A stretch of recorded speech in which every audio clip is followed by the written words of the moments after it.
So what is Parse Server?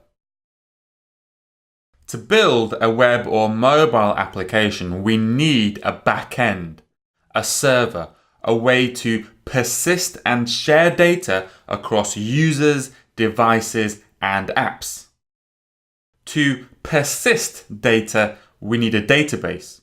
Without one, if the app is closed and reopened, then you lose where you were. A database is something that remembers information and lets you ask it questions about that information at a later date. But then from the client application, we need a way to interact with this database. Now, typically, we don't make direct calls to the database from the client application. It's just not secure or performant to solve this problem in that way. You'd have to put the login and password details directly in the code for your client application, which makes it a target for hacking. So instead, we make the client application interact with the database via a server-side framework, and specifically via an API, an application programming interface. One such server-side framework is Node. Node is just JavaScript code that runs without needing a browser. So you can just run JavaScript from a command line on a computer somewhere.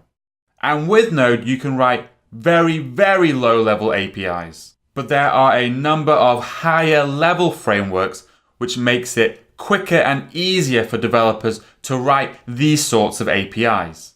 One very popular one is Express.js. So Express helps a lot when writing APIs, especially when compared to the raw Node code. It makes it much easier to write code that is executed when the client calls a particular URL. But Parse Server is another framework, what's called a backend as a service that sits on top of Express. Just like Express.js has a number of features on top of Node, making it an easier framework to write APIs with, Parse Server has a number of features on top of Express, making it an easier framework to build a fully featured backend for your application.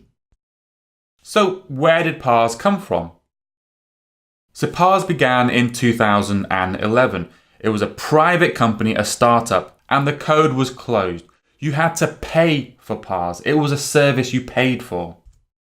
And then in 2013, Facebook bought Parse for about $80 million US.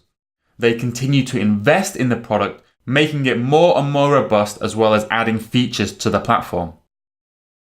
But then in 2016, Facebook decided to close down the platform. They just decided that over time, it wasn't really close enough to the company's core product anymore. Facebook really makes all of their money from advertising these days. But in a really pleasant surprise, instead of just closing it down, they painfully went through the process of open sourcing the entire platform. So now, the open source community, that's you, have access to a fully featured backend as a service product with millions upon millions of dollars worth of investment for free. So now you can have complete control of your infrastructure, your code, and your data.